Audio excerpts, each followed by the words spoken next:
Well, today we have another great road trip for you. We've traveled to the city of Bartlesville to check out one of the OBJ affiliate gardens, Jo Allyn Lowe Park.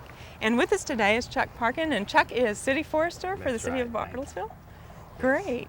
Well, thank you so much for inviting us over today, Chuck. You're welcome. I'm glad y'all could come up. Now, this is a beautiful park, and kind of a focal point of your park here is the pond. This is nice. Yeah, this is, geese and ducks come in here all the time. People fish it. The state stocks it 2 or 3 times a year. Across the way there is a fishing dock, which is handicapped accessible.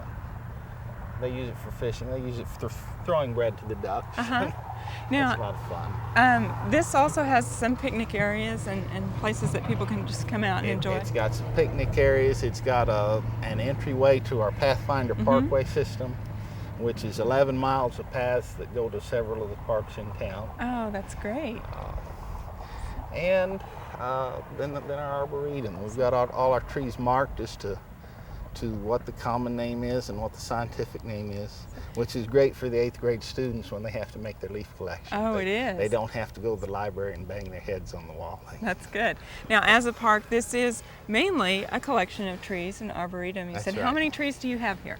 Almost 350 trees. Wow. And that's 144 cultivars and species represented. That's great. Well, this time of year, they're really starting to turn, going to have some nice fall color. I hope so. Let's take a look at some of those trees. Okay. That is good.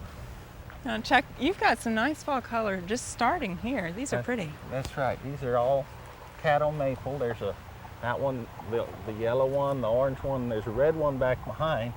Oh, those are nice. Now that makes a good point. And we kind of recommend that if people are looking for fall color, they choose their tree in the fall because these are seedling propagated. There's a big difference in the color. There's a big difference in the color. So it makes a nice combination even having this. But wasn't that lucky? Yes, it was. Very nice. So, well, you've got a really pretty little log cabin here. Where did that come from? That came from north of town. It's called the Edinger Cabin. The local historical society arranged to have it brought to Bartlesville to put in one of the parks. Originally, this cabin was supposed to go in Johnstone Park, which is one of the larger parks in town. But this was in 1986, and we had a 500-year flood that autumn. The Johnstone Park was underwater for about 10 days. So they looked for another place to put it, and they found this spot here. Well, this is a very nice spot. It was a nice spot, except at the time there were no trees. This was all grass. So the next year we started planting oak and pine and ash and Liberty elm, different things. It doesn't look bad now. In 10 years, it'll look like the cabin belongs here. It's very nice. Now, they did a really good job of reassembling this cabin. They did. There was a man from Silver Dollar City came down and reassembled the parts he could use and cut new logs for the parts that were unusable. And he was a tourist attraction for several days while he was putting it up. I bet so. Well, this is a nice addition to your park. This is nice, yes. Chuck, you've got some really nice signage, and that's important for people when they come out so they know what they're looking at. Yeah, we're kind of proud of the signage. We put the common name of the tree, which is what everyone knows. We also put the genus and species, the botanical name of the tree.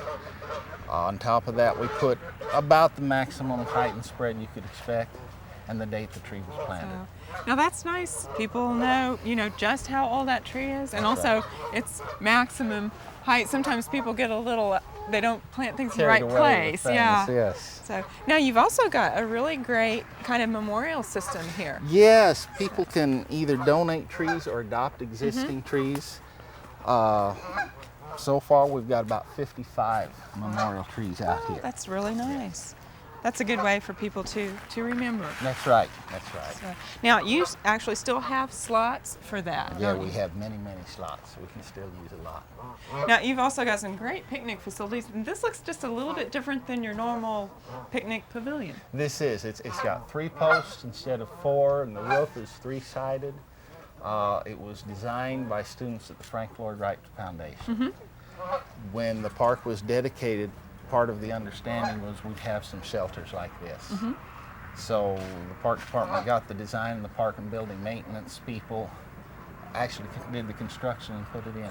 Well, they did a good job, and it kind of ties you into the culture of Bartlesville Yes. that way. Yes, it did. So, well, Chuck, we've really enjoyed our tour around the park, Thank you. and you have a pretty place. I'm sure people will want to come visit I when they're in hope so. Bartlesville. I hope so. Thank you. Thank you.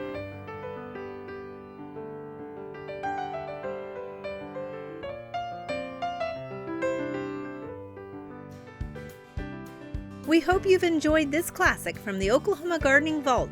Remember, even though these tips and techniques are timeless, there's always something new to learn in the world of gardening. By subscribing to both Oklahoma Gardening and OK Gardening Classics, you'll have access to a wealth of gardening knowledge, both classic and contemporary.